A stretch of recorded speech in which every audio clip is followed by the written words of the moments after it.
Hi, we're Christian and Alex, your hosts of The Product Bakery. In this podcast, we break down the key ingredients to build great products.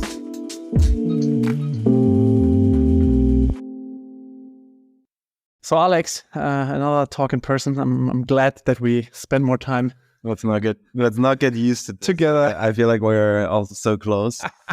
In times post-pandemic, slightly uncomfortable, but I don't feel like that. I love you enough to be able to stand here. So talking about love, I know that you are a big lover of well-designed software products. Talking about tooling especially. So yeah. I know there have been many discussions around tooling these days, especially with the whole emerging AI trend. It's much easier to tool yourself up, literally, right? I myself, I'm using a lot of tools these days to make my life better, right? And I mean, I'm just an independent freelancer, right? But how about people working in companies and cleaning robots? Exactly. So, but the point I want to make is generally tooling is getting more and more used. And I also know that you have strong opinions when it comes to tooling. And I wanted to start this conversation about, how PMs, PDs, and generally people should tool up themselves, or maybe not. I mean, I think tools can really help you a lot, right? As you say, it can take a lot of time or it can help you produce a lot of time out of your day. The thing with tools is that one thing that I've seen over the time, especially working with designers or interviewing designers or talking overall with designers, is that there is a really strong emphasis on tools. Mm-hmm. And especially let's talk about Figma, right? Every designer loves Figma. Who is not using Figma these days? I think we're over Sketch. We're over, even you use it. Yeah, you're right. Product bakery stuff. We're over Sketch, we're over Photoshop and so on. Nobody's really using those tools anymore. And everyone's obsessed with Figma. Figma launches something new, variables, whatever, and people really dig into it, trying to become perfect at navigating tool. And I think this reminds me of a conversation that I had when I still went to design school, where I think we're talking about, it was Adobe CS2 maybe. For the ones who remember. I don't. Quite some time before Creative Cloud hit the market, you would still buy for the license. I am these days. Yeah, and I remember my design professor still used to work with Quark Express. Now, very nerdy. Only a few old designers might remember the good old Quark Express times. But the point that he always made, it's not the tool that makes a designer. You need them necessarily to do your work, and it's important that you can work with them, but it's not down to the tool. And I think sometimes people forget the actual aspect of the craft. Mm-hmm. It's important that you use the variables and that's scalable because it can help you save time. But it shouldn't be the one thing that makes you skip through the actual hard skills, right? You need to know in and out the basics of design. And I didn't want to make it about boot camps. I didn't want to. But we always end up there. We always end up there. Disclaimer, some boot camps are great. Not all of them are. But this is also this thing where a lot of people think, okay, moving into design is, I need to learn the tools. But I think there is this whole background of knowledge that you need to develop, theoretical knowledge, really the skills of the craft, and also having the eye for design. This is to me the most important part. And then tools. Oh wow, we're blurry. What is going on here? Are you back? There we go. For how long we've been in this state? I didn't check the screen. But tools are just a tool. right? I think- They just like they Yeah. help you. Yeah. But at the end, if you're a good designer, you will be able to do it with pen and paper. I'm not talking about like drawing the best illustrations or being an artist, but like the craft of like figuring out how the product works, what the directions are, what Yeah. the flows are. You don't need Figma for that. And you don't need 3,000 plugins or templates or whatever that help you with that. Because when you know the craft, then tooling plays a role. Yeah, and I mean, the same goes for product managers, right? I mean, especially these days, you can use great prompts to let ChatGPT write user stories for you. Yeah. But still, I mean, this doesn't take away the responsibility for you to understand how to build a product. It doesn't take away the responsibility to communicate it, right? Yeah. And this is something, I mean, whether it's design or product management or engineering, it doesn't matter. I mean, working in a company requires one thing, so talking to each other. So, and I mean, we have had so many episodes already about miscommunication, the results of misalignment, the results of missing communication. So, and these kind of soft skills, right? So, understanding what it really needs to make a product great is not something that a tool will deliver to you, not even ChatGPT, yeah? No. So, or just having like the perfect solution and to decide between three different designs doesn't deliver the end product, right? So at the end of the day, we have to put the thoughts into the whole process. We have to not forget the customer problems, right? And even though it might sound like a logical result that comes out of a tool that we use or processes that are getting reduced with tools, we cannot skip the whole part of thinking about the product. I mean, it is it. And thinking about the product means thinking about the customer. Yeah. If you don't know what problems you want to solve, and if you're not, I mean, so I can have a design tool that gives me great designs, that makes my designs perfect, but I still have to test it, right? I mean, without talking to my customers, showing it, prototyping it, I will not get the answers. Yeah. I mean, it just comes down to the craft aspect. You can take shortcuts on the craft. And I think also the whole AI conversation, which can help you a lot and so on, like it will also always need people who can still judge what the outcome is. We still know how to do the proper prompts to validate certain things, right?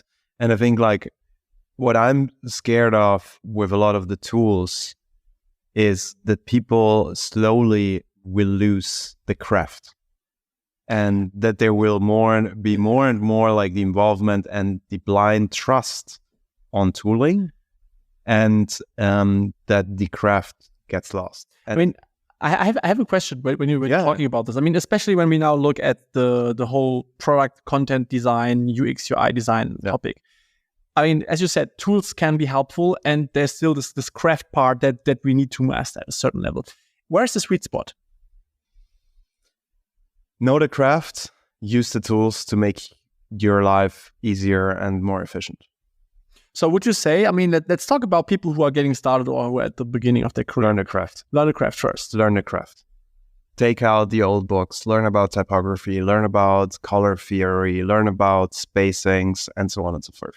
I can tell you, and I mean, being someone who hasn't gone through traditional school, right, art school or something, I like that a bit. But like I see the strongest designers that I work with are the ones who did like really traditional design, who can reference all the designers, the different styles, and so on. It boosts the creativity a lot because it's not just, what is currently happening on the market? What is the best trend? Mm-hmm. It really gives you that breadth of knowledge. From the root, right? Exactly. So, and I mean, we should also not forget, I mean, let's look back when Steve Jobs was involved in Apple, right? When he actually discovered the whole topic of typography. I mean, what was he doing? I mean, he was taking books. He was looking at the aesthetics. I mean, he was absorbing all these kind of things. And I think whether it's product design, product management, or even engineering, doesn't matter. At the end of the day, you have to identify yourself with the whole craft. I mean, as you know, the product bakery, where's the name coming from? I used to be a baker, right? And I mean, especially as a baker, we have to readjust again, especially when you are crafting real products.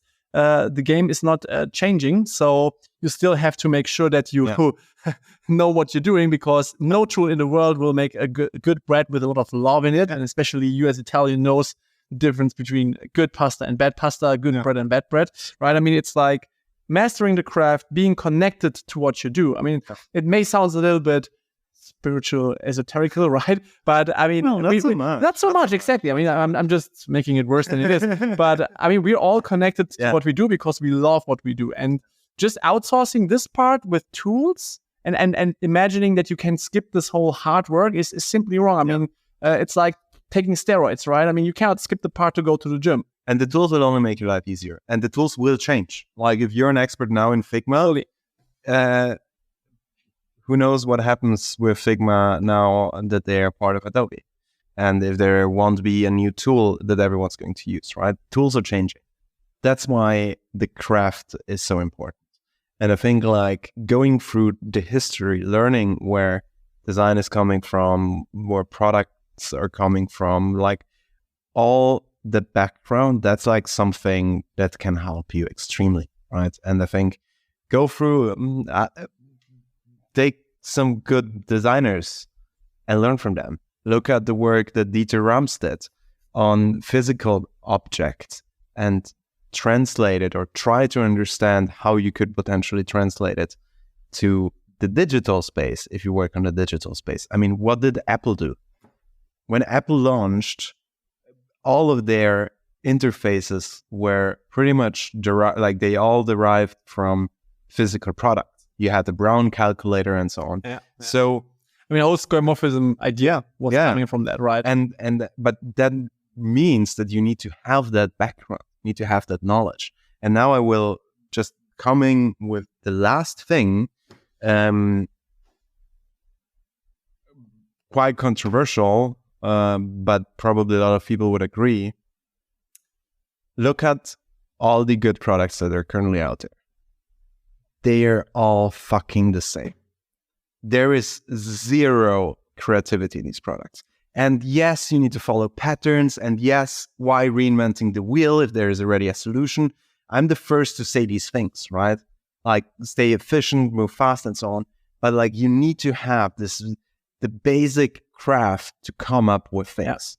And only then you can use the tools to make your life easier. Totally. Otherwise, I mean, remember back then, I mean, especially at the beginning of iOS and Android, I mean, just there you already had two app versions always, right? You had the Android design that was followed, you had the iOS design that was followed. And for sure, it makes sense also for companies to merge it and to have like a design system and certain design patterns. But still, even though when it comes to efficiency, we're making progress, the whole creativity part and the things that are making products stand out is changing drastically, in my opinion, downwards. Absolutely. All the brands look the same. All the products look the same. Everything is blue. All the interfaces look the same. So it's a kind of inside job because Alex designed so many brands and they always had the key color blue. So I got hired by companies who had. I'm not blaming you, but you're wearing a blue T-shirt today. The only color I have in the wardrobe is blue. Maybe good, but Alex, cream. True. But to close it, I mean, what's your message to all the product designers and managers and engineers out there when it comes to tooling? I mean, really, think of tools as tools, right?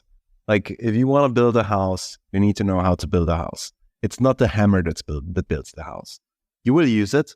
If you have a crazy good hammer, it will make your life easier. I recently watched a reel on what's the difference between a $20 and a $200 hammer. Yes. It will make you more efficient. It will make you maybe more accurate, whatever, faster, and so on. But you need to learn it. Yeah, I would say no shortcuts. Exactly. I mean, you need to use your brain.